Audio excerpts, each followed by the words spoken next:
Par une aurore noyée de brume, l'homme arriva pour prendre la terre d'un mourant. Mais ce qu'il trouva sur le seuil changea sa vie à jamais. La brume s'étirait sur la vallée de la Bitterroot, pareil à un voile que la lumière refusait de percer. Le froid du printemps mordait les mains, et l'air sentait la résine et la terre mouillée. Caleb vint, ancien soldat du 3e régiment de cavalerie, avançait lentement, la main posée sur la crosse de son revolver. 31 ans, les épaules larges, la mâchoire serrée. Dans la poche intérieure de son manteau militaire se trouvait un acte officiel, signé à Helena, 80 acres, payé comptant, propriété désormais transférée. Ce papier, il l'avait relu 10 fois sur la route pour se convaincre qu'il n'était pas un voleur, juste un homme suivant la loi. Pourtant, quelque chose en lui résistait, une ombre qu'aucun sceau ne pouvait effacer. Le sentier montait entre les sapins jusqu'à une clôture en ruine. Derrière, une cabane de bois penchait sous le vent. De la cheminée s'échappait un filet de fumée obstinée. Caleb mit pied à terre, le sol spongieux s'ouvrant sous ses bottes. Il n'entendait que le grincement du cuir et le murmure du vent. Puis une silhouette se découpa dans la brume. D'abord, il crut voir un garçon. Mais quand la lumière se fit plus claire, il distingua le visage d'une jeune femme, 20 ans peut-être, la robe usée, les doigts rougis par le travail. Des mèches châtains s'échappaient d'une natte d'effet, battant contre ses joues pâles. Ses yeux, gonflés de larmes, restaient pourtant fixes, défiants. « Je cherche Jeremiah Dunn, dit-il. C'est son domaine. » Sa voix elle trembla, ça l'était. Caleb hocha la tête. « Alors il voudra voir ceci. » Mais elle ne bougea pas. Le vent lui rabattit la natte sur le visage. Quand elle parla de nouveau, ce fut presque un souffle. « Je vous en prie. Pardon ? Épargnez-le. Prenez-moi à la place. » Les mots le figèrent. Son gant glissa du document. Il la fixa, incrédule. Elle tremblait, mais sans honte. Il y avait dans ses yeux une détermination nue, une sorte de foi désespérée.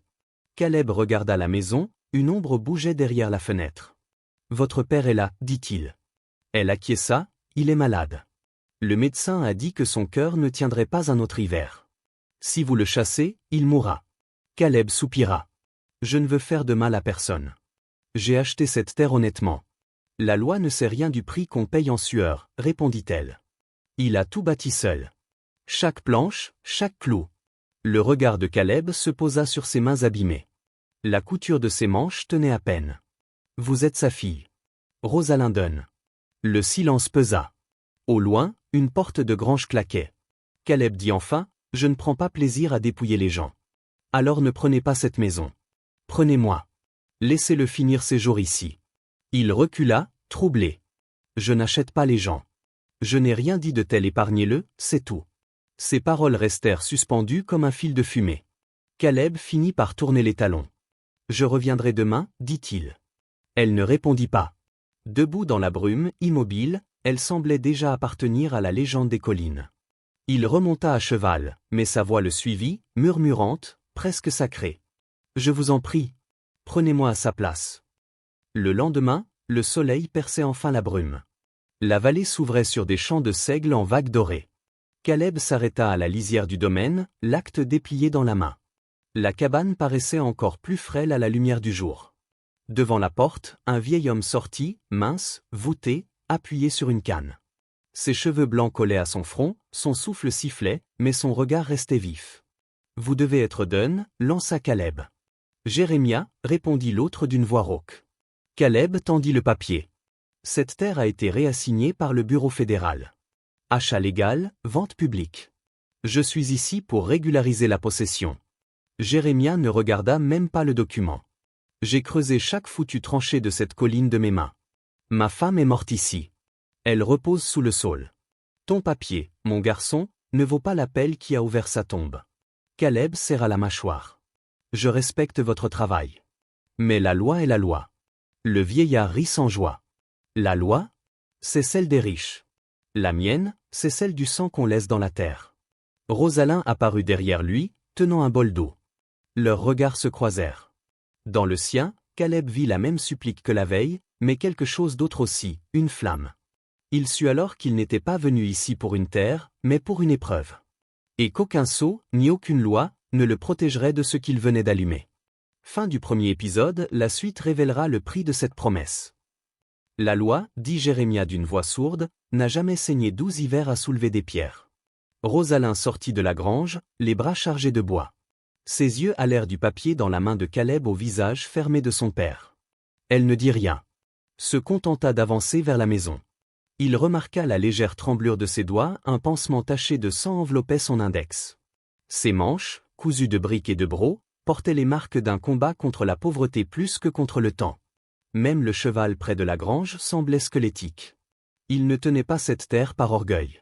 Il n'avait simplement nulle part ailleurs où aller. Cette nuit-là, Caleb retourna à sa tente, dressée à la limite sud du terrain, juste au-delà du poteau du géomètre fédéral. Il fit un feu, fit bouillir du café, et laissa le silence grignoter sa certitude. Puis, des pas discrets s'approchèrent. Il leva les yeux. Rosalin se tenait dans le halo tremblant de la flamme, un plat couvert et un petit bocal à la main. « Je vous ai apporté quelque chose, dit-elle. Il hésita, puis s'écarta pour la laisser entrer dans le cercle de lumière. Elle posa l'assiette sur une souche. Gâteau de maïs et miel, du café aussi. C'est peu, mais... Sa voix s'éteignit. Merci, répondit-il simplement. Elle resta un moment, bras croisés, frottant ses coudes pour se réchauffer. Sa natte s'était défaite, une mèche effleurait sa joue. Votre père est un homme fier, dit Caleb. Il a bâti tout cela de ses mains, murmura-t-elle. Après la mort de maman, il a continué à construire, comme si chaque planche pouvait la retenir un peu plus. Le feu craqua.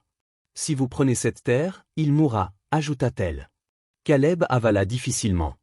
Et si je venais avec vous? Demanda-t-elle soudain. Si je restais à vos côtés, pourriez-vous lui laisser la crête? Rien que cela. Il la regarda, frappé par l'injustice de sa question. Vous n'êtes pas une chose à marchander. Je ne marchande pas, je demande. Le feu dansait entre eux, jetant sur leur visage des ombres d'hésitation. Finalement, Caleb prit un morceau du gâteau, le goûta en silence. Rosalin expira lentement. Je devrais rentrer. Il ne tenta pas de la retenir. Et lorsqu'elle disparut dans la nuit, il resta longtemps à fixer la place qu'elle avait occupée, jusqu'à ce que la braise s'éteigne. L'aube fut glaciale, de celle qui s'infiltre jusqu'aux os. Dans sa tente, Caleb froissait le parchemin officiel. Chaque ligne, chaque sceau, chaque signature lui paraissait soudain étrangère. Ce papier devait représenter la justice, il ne faisait que lui rappeler l'injustice des vivants. Dehors, la fumée du foyer des Dunn s'élevait paresseusement. Une part de lui, le soldat discipliné, lui ordonnait d'agir, d'expulser, d'oublier. L'autre, celle qu'il croyait morte sur le champ de bataille, revoyait les yeux de Rosalin, ce mélange d'abandon et de dignité. Dans l'après-midi, il descendit jusqu'à la forge. Le maréchal Ferrand leva la tête, torse nu, les bras luisants de sueur. « Vous êtes vain ? » ?»« Oui. Je campe près de chez les Dunn. J'ai entendu dire que Jérémia est un dur. Mais injuste. Il a nourri des vagabonds pendant la sécheresse. Enterré 2 enfants ici sans jamais demander d'aide. » Caleb resta muet un moment. « Vous pensez que j'ai tort d'être là ?» Le forgeron posa son marteau. « Je pense que la sueur et le papier ne pèsent pas le même poids. Mais ça, c'est entre vous et votre conscience. » Le vent s'engouffra dans la rue. Caleb remonta à cheval, le cœur plus lourd qu'en arrivant. Au crépuscule, il la vit de nouveau. Près de la rivière, Rosalin menait leur unique cheval dans l'eau peu profonde. L'animal boitait. Elle s'arrêta, le caressa doucement. Ses manches étaient déchirées, ses pieds nus, la peau hâlée par le labeur. Elle ne l'aperçut pas, et lui comprit, en silence, qu'elle n'attendait plus rien de la vie. L'amour, le repos, la sécurité, tout cela avait été troqué contre les jours de poussière et les nuits à veiller un père mourant. Ce qu'elle lui avait offert n'était pas un geste de passion, mais de renoncement. Cette vérité le frappa plus fort qu'un coup de feu. Le lendemain matin, Caleb revint à la limite sud du domaine. Il ignorait ce qu'il allait dire. Mais la scène qui s'offrit à lui le coupa net. Rosalin était là, marteau en main, enfonçant un nouveau piquet dans le sol. Ses bras nus luisaient sous le soleil, la sueur lui collait aux tempes. Mais la ligne qu'elle traçait était fausse. Un des poteaux dépassait de 2 pieds la borne officielle, sur le terrain de Caleb. Il descendit de cheval. Elle ne s'interrompit pas. « Je sais que c'est à vous, dit-elle sans lever les yeux. Je ne demande pas à le garder. J'ai juste besoin de temps. » Le marteau retomba, lourd. Elle s'essuya le front, haletante. « Mon père respire mieux. Il faut encore une récolte avant le gel. Après, on partira. » Caleb resta silencieux. Il regarda le piquet, puis ses mains meurtries, puis ce visage tendu d'attente. Et au lieu de parler, il hocha simplement la tête. Rosalin cligna des yeux, incrédule. Elle ne sut pas encore que ce geste, minuscule et muet, allait changer le destin des deux. À suivre car parfois, la pitié devient plus dangereuse que la haine. Elle reprit le marteau, plus lentement cette fois, soulagée, comme si le monde venait de desserrer ses griffes. Caleb retourna à son cheval. Aucun mot, aucun serment, juste un accord tacite, forgé dans quelque chose de plus solide que la loi, la décence. Quelques jours plus tard, un chariot vert sombre descendit la vallée, ses ferrures luisant comme de l'or neuf. Les chevaux portaient des harnachements polis, et le conducteur, ganté de cuir, annonçait la présence d'un autre monde, celui de la ville. À l'intérieur, un homme au parfum de cigare et d'encre fraîche contemplait les collines avec dédain. Morgan Vin venait d'arriver. Cousin de Caleb, plus âgé de 2 ans, riche marchand de Philadelphie, il n'avait jamais tenu une pelle, mais savait parfaitement manier un contrat. C'était lui qui avait financé l'achat du domaine à une seule condition. Une fois les donnes expulsées, la terre lui reviendrait, intégrée à un projet d'exploitation de tout le vallon. Mais en découvrant la lenteur de Caleb, Morgan comprit que quelque chose clochait. « Tu devais les faire partir », lança-t-il en jetant ses gants sur la table. « Et j'entends dire que tu t'amuses avec la fille. » Caleb ne répondit pas. Morgan s'approcha, la voix coupante. « Tu es venu ici pour posséder, pas pour tomber amoureux d'une gamine qui sent la sève. Ou as-tu oublié ce combattit ?» Caleb continua à scier un poteau, mâchoire crispée. « Tu ramollis, comme ton père », cracha Morgan avant de s'éloigner. Cette nuit-là, le premier avertissement tomba. Jérémia Dunn découvrit au matin une section de clôture brûlée. Le lendemain, les bêtes de Morgan traversèrent sa terre, piétinant les jeunes haricots, effrayant les poules. Aucune excuse, seulement Morgan, debout sur la colline, le chapeau baissé, le regard glacé. Caleb vit tout. Et se tut. Pas par peur, par calcul. Rosalin, elle, garda le silence. Au crépuscule, elle passa devant la tente de Caleb, déposant une écuelle couverte sur une caisse. Elle ne parla pas. À l'intérieur, du porridge de maïs, encore tiède. Caleb resta 1 heure à le regarder refroidir. Le lendemain, il rapporta le bol, lavé, posé sur son seuil. Il frappa 1 fois, puis s'éloigna avant qu'elle nourre. Morgan aperçut la scène. Touchant, ricana-t-il. Tu crois que les sentiments te nourriront quand la neige viendra ? Caleb serra le poing, mais ne répondit pas. Les provocations redoublèrent. Morgan envoya ses hommes piétiner le lit de la rivière qui irriguait la ferme. Il répandit en ville des rumeurs. Jérémia, disait-on, n'était qu'un squatteur. Il glissa au shérif des mots venimeux, un vieil entêté, peut-être dangereux. Puis, le toit de la grange s'effondra, un clou mystérieusement arraché. Les paniers de marché de Rosalin furent tailladés. Caleb voyait tout. Et se souvenait. Il observait comment Rosalin soulevait son père pour l'asseoir, comment elle rapiéçait sa robe avec du fil de sel, comment elle partageait le peu qu'elle avait avec une veuve voisine. Elle ne défendait pas la terre par orgueil, mais parce que c'était la seule chose qui ne l'avait jamais abandonnée. Un matin, Morgan envoya ses hommes étendre les clôtures jusqu'au vieux chêne, près du ruisseau. Caleb se posta devant eux, impassible, la main posée sur la crosse de son arme. « Qu'est-ce que tu fiches, bon sang » aboya Morgan. Caleb ne bougea pas. « Alors pense vite » ajouta son cousin. « Je veux cette vallée vide. »« J'y pense » répondit Caleb. « Mais je ne suis pas sûr que ma décision te plaise. » Pour la première fois, Morgan hésita. Le silence entre eux devint lourd comme un jugement. Caleb vint, si calme, n'était plus indécis, il était prêt. Au matin suivant, ils découvrirent une traînée blanche brûlant la terre. Du sel. Épandu méthodiquement sur la meilleure parcelle de la famille Dunn. Rosalin contempla la blessure muette du sol. Jérémia s'agenouilla, prit une poignée de cette cendre empoisonnée, la laissa couler entre ses doigts. Ses épaules tremblaient, non de colère, mais d'épuisement. Rosalin l'aida à regagner la cabane. C'est pas chancelet. Puis, soudain, il s'effondra près de l'âtre. Son souffle était court, sa bouche pâle. Le médecin, arrivé en hâte, murmura « infarctus léger ». Repos, chaleur, et surtout, plus de soucis. Plus de soucis, sur une terre morte. Cette nuit-là, Rosalin enfila un châle, sortit sans un mot. La lune découpait les pins en lames d'argent. Ses doigts tremblaient en frappant la toile de la tente de Caleb. Il souleva le PN de toile. La lampe éclaira son visage défait, ses cheveux libres, ses lèvres bleues de froid. Il meurt, souffla-t-elle. Il ne passera pas la semaine. Caleb s'écarta pour la laisser entrer. Elle resta debout, les poings serrés. Je sais qui fait ça. Morgan. Personne d'autre n'irait saler une terre de nuit. Il ne répondit pas. Mais sa mâchoire se durcit. Tu l'as amené ici, Caleb, murmura-t-elle. Il baissa les yeux, honteux. Le feu vacilla entre eux, et dans ce vacillement naquit quelque chose de dangereux, la certitude qu'un seul geste pouvait encore tout racheter ou tout détruire. À suivre car la justice des hommes finit toujours par réveiller celle du cœur. Oui, dit Caleb. Sa voix était basse, coupante. Et maintenant, c'est lui qui nous tue, murmura Rosalind d'un ton brisé. Il la regarda longtemps. Pas pour longtemps. Le lendemain, Morgan traversa la rue principale en riant fort, jetant une pièce d'argent entre ses doigts. Ses bottes étincelaient, son chapeau rejeté en arrière. Il répétait « à moi » comme une prière arrogante. Caleb l'attendait sur le perron de la mercerie. Quand Morgan passa, il ne dit rien, il frappa. Le poing heurta la joue avec un bruit sec, le chapeau s'envola. Morgan, ancien boxeur, riposta vite, mais Caleb se battait comme un homme qui n'avait plus rien à prouver. Leurs coups faisaient voler la poussière, leurs bottes creusaient le sol. Le sang, la sueur, la rage, tout se mêla. Elle ne vaut pas ça, cracha Morgan. Caleb l'attrapa par le col, cogna son front contre le sien. Elle vaut plus que toi, et plus que tout ce que tu possèdes. Ils roulèrent jusqu'à l'abreuvoir, brisant le bois sous le choc. L'eau éclaboussa les passants, mais personne n'intervint.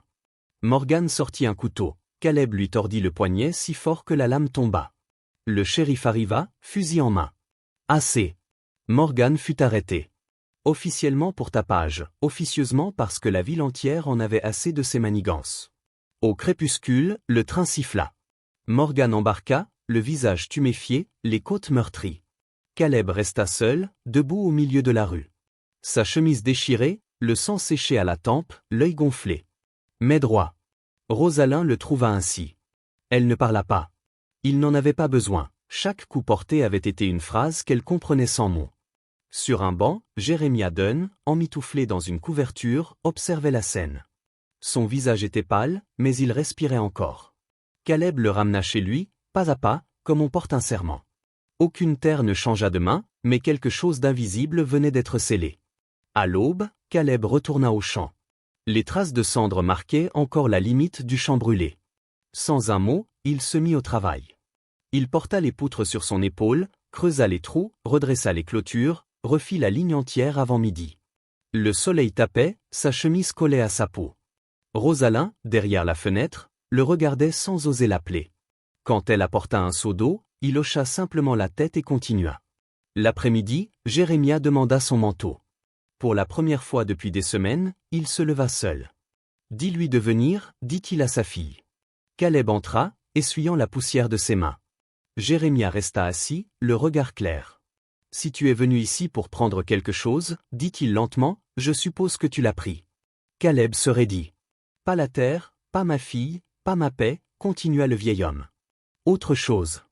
Il désigna la rangée de haricots fraîchement semés. « Tu as pris ma confiance. » Caleb voulut répondre, mais Jeremiah leva la main. « Et crois-moi, je ne la donne pas facilement. » La gorge de Caleb se serra. « Je n'essayais pas de, justement, » coupa Jeremiah. « C'est pour ça que ça compte. » Quelques jours plus tard, Caleb remonta la crête nord avec ses papiers. Il mesura, posa des pierres, redessina les bornes. Puis il fit venir Rosalind. « Cette moitié, dit-il, je la garde. Pour vivre, pour planter. » Il désigna l'autre versant. « Celle-là reste à ton père. » « À jamais. » Rosalind resta figée. « Où vous la rendez ? » ?»« Je garde seulement ce dont j'ai besoin, pas ce que je peux prendre. » Elle ne répondit pas. Mais au coucher du soleil, elle frappa à sa porte. Dans ses mains, un carré d'étoffe vert pâle, usé au coin, brodé d'un fil irrégulier. « Ma mère l'a cousu, dit-elle. Avant de mourir, elle m'a dit, si un jour tu rencontres un homme qui garde sa dignité quand personne ne le ferait, donne-lui ceci. » Elle posa le tissu sur la table. « Je vous le donne. » Caleb effleura le bord. L'étoffe était douce, presque vivante. « Alors, j'ai pris quelque chose, murmura-t-il.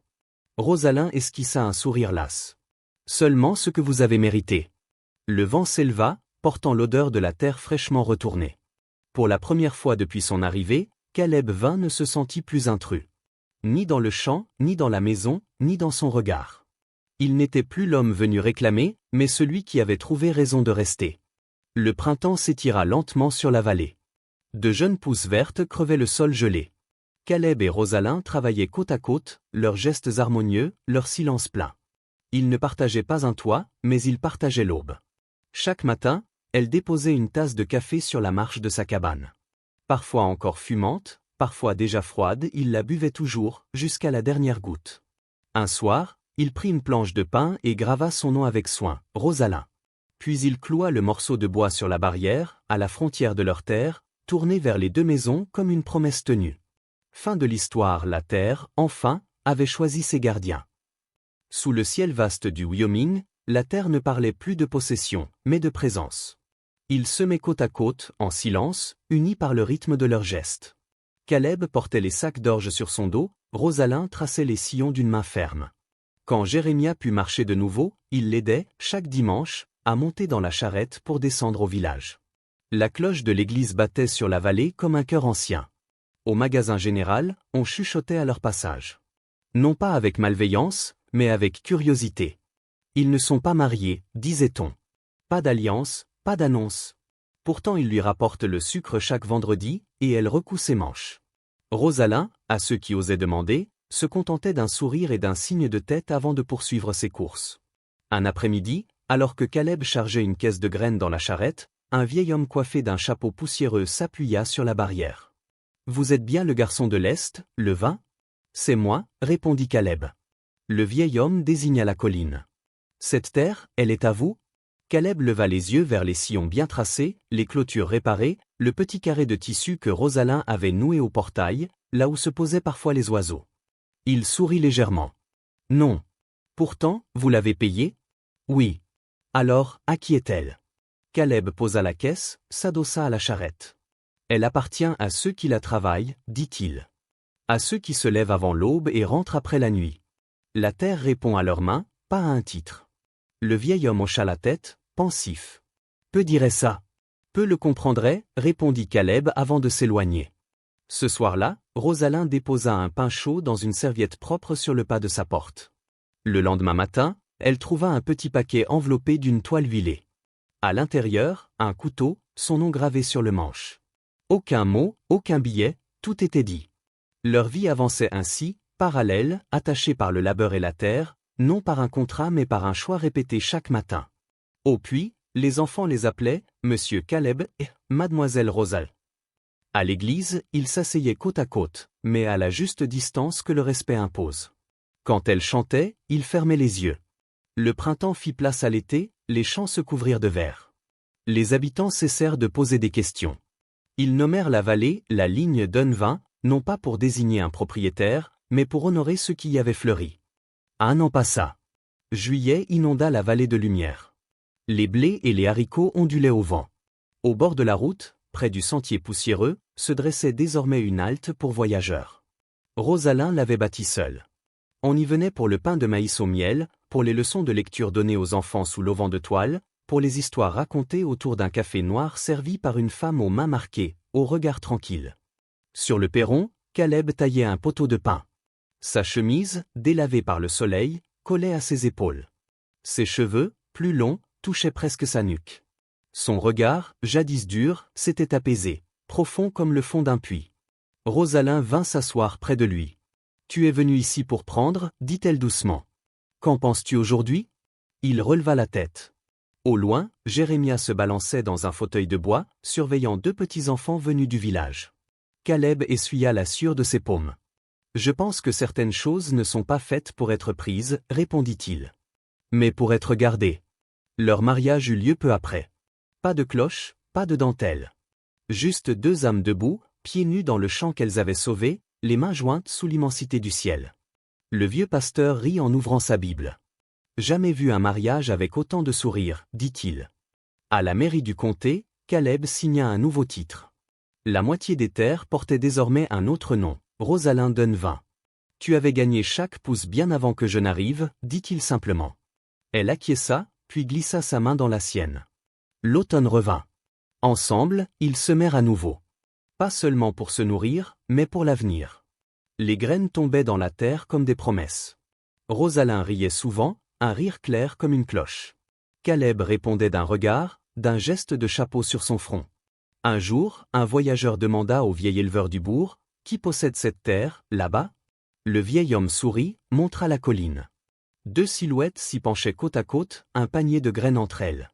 Rosalin leva les yeux vers Caleb, se pencha contre son épaule et répondit, « Elle appartient à ceux qui se sont choisis, non pour la terre, mais pour l'amour. » Le vent emporta ces mots à travers les champs, là où aucun acte ne peut régner, là où seul le cœur et la terre savent ce que signifie rester. Ainsi, sur cette étendue 100 mètres, 2 êtres bâtirent non pas une ferme, mais une grâce silencieuse, invincible, méritée. Caleb était venu réclamer ce qu'il croyait sien. Il trouva bien davantage, une vie, un amour, et une femme qui ne donnait que par choix. Fin, et si cette histoire vous a touché, souvenez-vous, l'amour n'a pas besoin d'éclat pour laisser des racines.